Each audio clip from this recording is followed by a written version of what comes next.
Mes chers amis de Dieu de ma vie, bonjour, bonsoir, dépendamment de votre heure écoute. Bienvenue sur notre chaîne de spiritualité Dieu dans ma vie. Comme j'ai l'habitude de dire, Dieu il est dans ta vie, il est dans la mienne, il est dans notre vie, alors il nous faut progresser ensemble. Deuxième jour de retraite, on a abordé un thème extraordinaire aujourd'hui, c'est le fameux texte de l'Annonciation, et puis cet après-midi, la visitation. C'était extraordinaire. Et donc ce soir, franchement, in extremis, et c'est ça qui est la bienveillance des prêtres, j'ai un confrère, je vais vous le laisser découvrir, c'est notre invité, c'est un homme très connu sur le diocèse, et c'est le curé de Sainte Bernadette et qui est le responsable principal de la formation permanente dans le diocèse. Père, quelle joie de vous avoir. Bonsoir. Bonsoir, Père. Avant toute chose, je voudrais vraiment vous souhaiter mes vœux les meilleurs de santé, de joie, de paix, et surtout le désir d'accompagner la portion du peuple de Dieu qui t'est confiée à Sainte Bernadette. Voilà. C'est une joie partagée, je te réciproque ce vœu. Oui. Et je suis très ravi pour cette belle surprise. Je pense que c'est quelque chose qui me dépasse. Le mot me manque pour exprimer cette chance à ce beau jour Oui. de l'année où nous avons parlé du oui de Marie. Merci Père, merci pour cette initiative et pour cette opportunité que vous m'accordez. D'accord. Père, Oui. vous savez, alors il faut que je vous explique. Je vous ai pris tout de suite après la prière. Ça fait peut-être une quinzaine de minutes. Ok. Et je vous ai expliqué pour la courte interview, parce que j'ai promis quelque chose aux abonnés de Dieu dans ma vie en leur disant chaque soir, on fera vraiment un petit partage de ce qu'on a vu en prière et en réflexion, en enseignement. Alors, il faut que je vous explique que Dieu dans ma vie, c'est a pris naissance à partir d'un constat. Un constat pastoral, ça fait plus de 3 ans. Et je me suis dit, bon, premièrement, il nous faut semer beaucoup d'amour, beaucoup de paroles dans le cœur des plus petits. Absolument. Et concernant les ados, il faut leur montrer Jésus, mais surtout en cherchant comment les aider à s'accrocher à Jésus. Troisième chose, c'est rappeler aux adultes leurs besoins de Dieu et leurs besoins de prière. Okay. Et je crois que ça fait partie de notre mission, en fait. Absolument. Donc, Absolument. alors, une fois dit, alors, est-ce que tu pourrais nous dire ce que tu t'en souviens de la journée d'aujourd'hui? Il faut pas, sans prise de tête, mais vraiment sans prise de tête. Comment tu as apprécié l'enseignement d'aujourd'hui? Nous avons eu l'enseignement, évidemment, c'est son éminence, Oui. le cardinal Philippe Barbarin qui nous prêche la retraite. Et le thème de la retraite, c'est le oui de Jésus et le oui de Marie. Oui. Et aujourd'hui, nous avons essentiellement parlé du oui de Marie, qui est un grand oui, qui est un grand oui dans lequel devaient se retrouver nos petits oui. Déjà à partir du moment où nous avons senti le besoin d'aller faire la catéchèse ou d'aller à l'église tout petit avec les parents, mais aussi lorsque nous avons fait tout le temps la catéchèse comme enfant et puis les baptêmes. Et les jours de baptême, nous avons dit oui. 3 fois oui à Dieu et 3 fois non à Satan.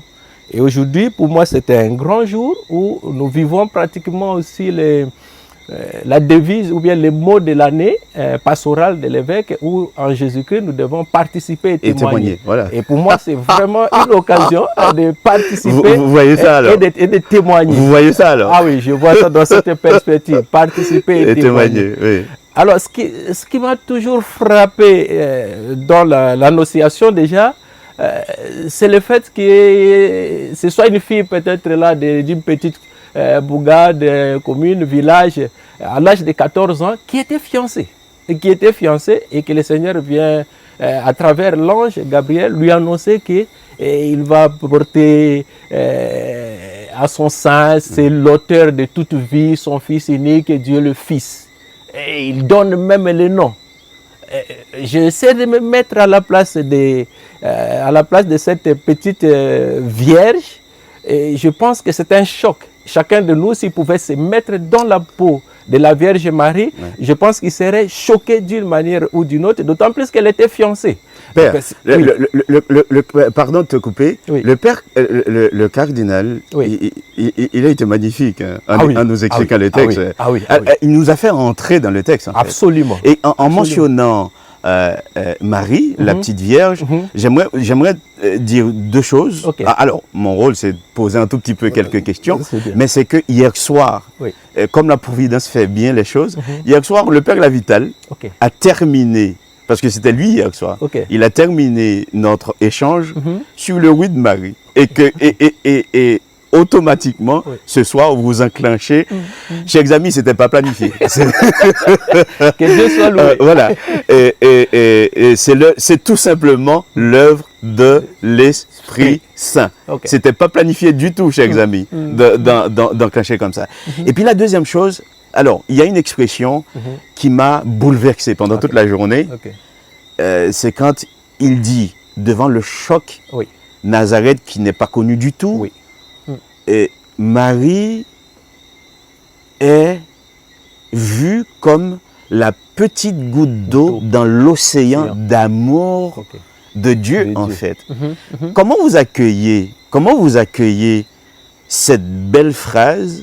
Et en plus, le cardinal nous dit, ce serait bien d'enseigner l'origine, le sens du mot de Marie à nos enfants, notamment au caté. Père, qu'est-ce que vous nous dites? En tout cas, c'est quelque chose de très important. Je ne sais pas, bon, le cardinal est habitué à prêcher, il a prêché dans d'autres circonstances, mais là, il fait fort parce qu'il y a de l'inculturation. Oui. Et on se souvient quand Monseigneur Philippe parlait de Guadeloupe, c'est ça. La terre des mers. Donc nous sommes là entourés des mers. C'est ça. Et Marie, la petite Marie, qui serait pratiquement cette goutte d'eau dans l'océan de l'amour de Dieu. C'est trop beau ça, non? C'est trop beau ça. Et c'est à la limite poétique. C'est très poétique. Et puis c'est quand même quelque chose qui a une charge spirituelle pour les Guadeloupéens, pour chacun de nous qui habitons, les gens qui ont la chance d'être entourés des mers. C'est quelque chose de différent par rapport aux autres qui sont plus dans le continent. Oui. Et la mer représente l'océan des miséricordes de Dieu qui va évidemment s'étendre d'âge en âge. On reviendra là-dessus un peu plus loin. Oui. En tout cas, merci vraiment d'avoir fait cet enchaînement de cette manière-là. Est-ce que tu pourrais nous, si tu te souviens, tu pourrais nous dire deux petits mots sur c'est-à-dire la présence de Joseph, et puis après, on traversera tout simplement vers la visitation avec le choc de Marie et les paroles d'Élisabeth, en fait. C'est ça. Dans ton enseignement, toi, ou bien dans tes rapports au niveau de prière, Joseph, d'accord, Joseph représente qui pour toi? Comment tu vois Joseph? Comment tu regardes Joseph? C'est un père qui est outillé peut-être sur le plan de la menuiserie. J'aime, outillé. Sur le plan de la charpente. Mais ce n'était qu'un fiancé lui aussi. Ce n'était qu'un fiancé. Et voilà que lorsqu'il lui-même va apprendre le mystère de l'annonciation, il sera quelque part révolté. Mais ce qui est intéressant avec Joseph, lorsqu'il formait déjà les projets de répudier Marie en secret, l'ange vient lui montrer dans un songe que non, écoute, ne crains pas de prendre Marie parce que elle-même n'y est pour rien. Elle a reçu tout cela de Dieu et toi, tu as été choisi justement pour être le père de cet Emmanuel, Dieu avec nous. Et là, moi, je trouve ce qui est important, c'est que nous avons tous, Père, vous avez vos projets. Oui. Chaque youtubeur, chacun de nous, chaque frère et sœur a ses projets. Oui. Et voilà comment est-ce que Dieu vient bouleverser nos projets. Sommes-nous capables de laisser de côté ce que nous pensions, notre fiançailles, notre amour propre, peut-être notre menuiserie, pour accepter les desseins de Dieu qui va même faire de Joseph un immigré. C'est ça. Un immigré de la foi. Un immigré de la foi. Ouais. Il va se retrouver en refuge à Jérusalem, en Égypte, et il va accepter d'élever un enfant qui est bizarre, parce que Jésus-Christ n'est pas qu'un homme, Oui. c'est un Dieu, Oui. et il va devenir le Père des dieux. Donc, c'est une lourde responsabilité qu'il a portée avec beaucoup d'humilité. Et je pense qu'il n'y avait pas que Marie qui méditait ces paroles dans son cœur. On n'a pas attendu un seul mot de Joseph non plus. C'est ça en fait. Pas un seul mot. C'est ça en fait. Alors, Père, je ne savais pas que notre conversation m'aurait emmené là. Mais sauf que je reviens sur les textes de la Sainte Famille. Ok. Moi, ça m'a bouleversé aussi de voir comment ce Dieu-là dont nous parle le cardinal Barbarin, Oui. le verset 50, Oui, voilà. d'accord, dont sa miséricorde s'étend d'âge en âge, et dont Marie a témoigné sa toute puissance. Le puissant fit pour moi des merveilles. Ce Dieu-là a pris la fuite devant Hérode. Voilà. Il a pris la fuite. N'était-ce pas la disponibilité de Joseph Oui, voilà. Voilà. pour aider Dieu à préserver? Comment vous comprenez ça? Parce que vous parlez de disponibilité. Sommes-nous capables de nous laisser bouleverser, déranger dans nos plans par Dieu lui-même? Comment vous voyez la disponibilité de Joseph? C'est je dirais, une disponibilité inventive. Une disponibilité qui n'a pas été préparée comme ça d'avance. Peut-être qu'il avait des prédispositions, je le dirais. Oui. Mais l'annonce l'a transformé. Donc, il a laissé de côté son chemin. Oui. Et comme lui, nous aurons cette humilité-là. Il faudrait que nous ayons cette humilité. Et c'est un moment de consulter le Seigneur. Et lorsque nous l'écoutons, nous l'attendons. Le schéma Israël, en fait. Quand tu écoutes le Seigneur, lorsque Israël écoute le Seigneur, il est capable de changer l'orientation de sa vie. Et je pense que cette disponibilité-là, c'est un peu cette malléabilité d'origine. Et lorsque le Seigneur a créé à la manière du potier, le Seigneur prend de la glaise, il souffle dessus et il change, il transforme, il anime. Donc le Seigneur vient justement animer nos projets.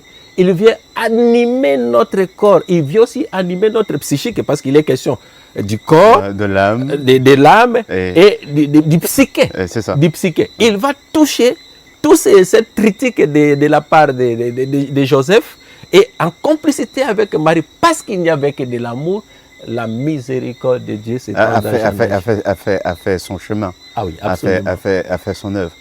En tout cas, Père, c'est juste extraordinaire. Voilà. Non seulement la réflexion, mais la manière tu essayes vraiment de m'interpeller moi, parce que ce que tu dis, ça me concerne moi d'abord, dans ma vie de prêtre, et aussi tous nos chers abonnés qui vont te regarder. Alors, une dernière, c'est vraiment la dernière question, parce que tu dois partir. Tu as parlé de la triptyque, le corps, la vie dans le corps, la vie dans la psychologie, la psyché et la vie spirituelle. Okay. J'ai bien aimé comment le cardinal a dit, mais c'est la partie merveilleuse, c'est la partie mystérieuse où le Christ nous rejoint. Absolument. D'accord, rejoint chaque homme. Bon, il s'avère que Monseigneur m'a confié une mission au niveau de la vie spirituelle, au niveau du diocèse, et j'ai cet intérêt-là. Il vous a confié, vous aussi, une mission de façade, c'est éducatif, mais derrière, le prêtre a cette mission-là de conduire vers ce terreau un peu mystérieux où Dieu refait le cœur de chaque homme. Vous êtes très ancré dans la réalité guadeloupéenne. Je le dis en connaissance de cause. Ma question sera longue. J'ai suivi de loin, ça va vous surprendre, votre très beau pèlerinage que vous avez fait avec la Vierge en circulant de Sainte-Bernadette, Sainte-Anne, avec un parcours qui était extraordinaire. D'accord? Et Père, qu'est-ce que tu pourrais dire vraiment à la Guadeloupe, aux gens qui sont à l'extérieur et nos fidèles abonnés, de l'importance de la vie spirituelle dans ce monde troublé, dans ce monde de plus en plus compliqué. Qu'est-ce que tu pourrais leur dire et comment vraiment faire de son mieux avec tout ça de préoccupation, de laisser la toute première place, comme Marie, à Dieu et au Seigneur. Voilà. Une grosse question, Oui. c'est juste un petit partage et chacun de vous va essayer de compléter. Moi, je pense, évidemment, comme le Seigneur nous dit, nous sommes corps, c'est vrai. Que nous pouvons toucher la chair. Oui. Nous avons des organes, et nous en avons beaucoup, et tout le monde connaît à peu près son corps.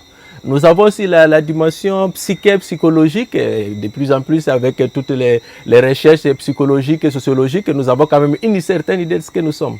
Mais je pense que tout cela ne peut être que la pointe de l'iceberg. C'est ça. Mais le fond qu'on ne voit pas beaucoup, c'est le spirituel, l'esprit.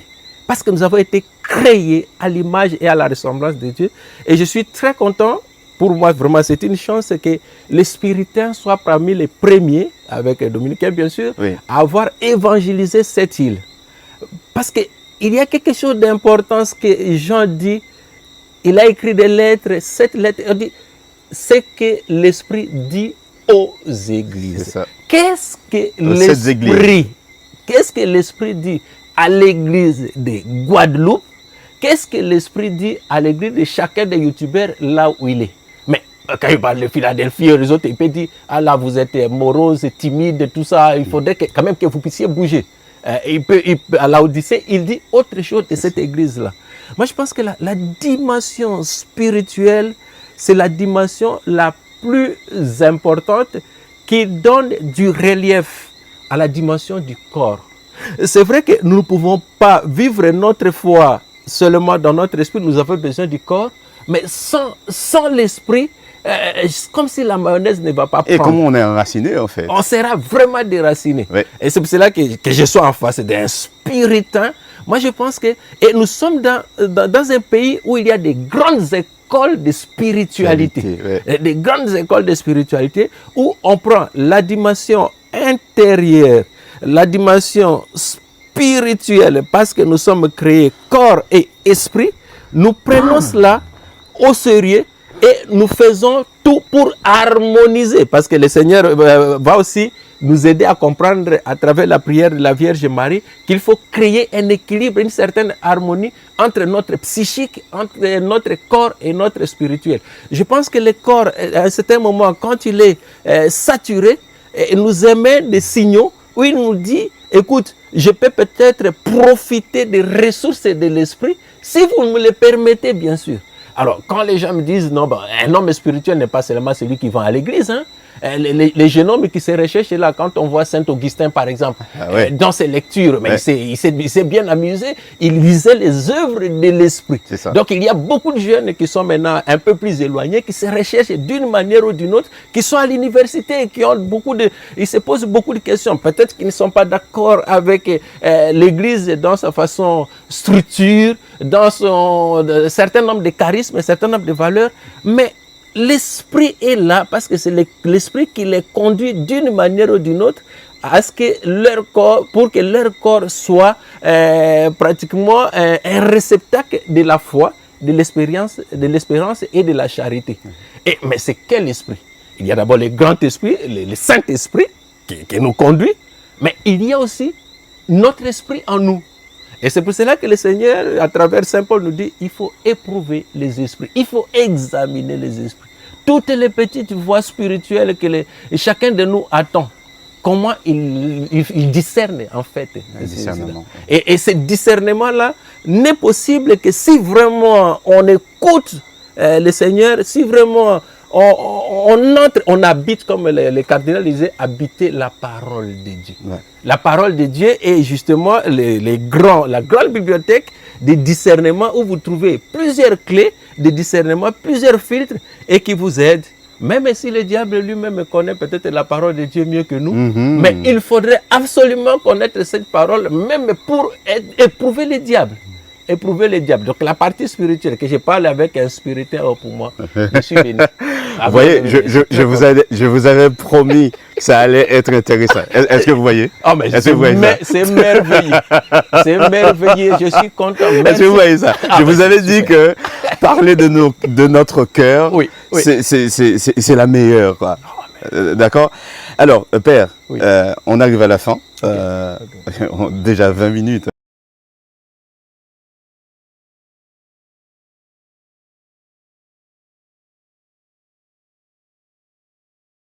Alors, Père, on a eu un petit problème de coupure. On termine. Je voudrais tout simplement te remercier. Moi, comme prêtre, il y a quelque chose qui nous est tous commun. C'est la bienveillance. Ah, merci. Merci pour ta grande bienveillance. Et puis, merci de nous donner l'envie. Ça, je parle au maître, de nous former. Merci. Parce que dès que tu te branches, ça part. Merci. Ça part. Okay. Et très souvent, les gens parlent d'improvisation, mais on ne peut pas improviser si on n'est pas formé. Absolument. En tout cas, franchement, moi, je suis toujours ébahi, vraiment, à te regarder, parler, voilà. Ça donne envie, d'accord, ça donne envie. Merci. Et puis, je termine, est-ce qu'on pourrait dire tout simplement un Ave Maria, mais avant, Okay. Qu'est-ce que tu pourrais souhaiter aux gens et à mes amis pour cette nouvelle année? En tout cas, pour cette nouvelle année, justement, le cardinal Barbalin nous montrait que la tradition Marie comblée de grâces, c'est comme s'il y avait une accumulation de grâces. Oui. Plus. Oui, ça ne lui convenait pas du tout parce que c'est une humble servante, oui. Mais elle est toute grâce. Toute grâce. Ouais. Elle est toute grâce. Et moi, la devise de mon sacerdoce, c'est justement, c'est tout est grâce. Je voudrais à ce que vous soyez vraiment comblés de grâce, que vous soyez bénis. Beaucoup de bonheur, beaucoup de joie, beaucoup de miséricorde, beaucoup d'amour, d'espérance et justement, surtout, tout ce dont vous avez besoin pour accéder à la vie éternelle. C'est tout ce que je peux vous souhaiter. Okay, à la vie spirituelle. La vie spirituelle. Bon, alors, on peut faire un Ave Maria ensemble? En effet. Alors, voilà, le respect qui habite les prêtres devant la Vierge, c'est spontané. C'est la grande dame. Voilà, c'est la grande dame. Toute grâce, quand même. Voilà. Ouais. Je vous salue, Marie, pleine de grâce. Le Seigneur est avec vous. Vous êtes bénie entre toutes les femmes, et Jésus, le fruit de vos entrailles, est béni. Sainte Marie, Mère de Dieu, priez pour nous pauvres pécheurs, maintenant et à l'heure de notre mort. Amen. Je demande ça à tous mes invités. Est-ce que tu peux envoyer une petite bénédiction aux gens? À toi de savoir, est-ce que c'est votre manière, ta manière comme prêtre de bénir, ou bien juste un geste, ou bien juste une parole.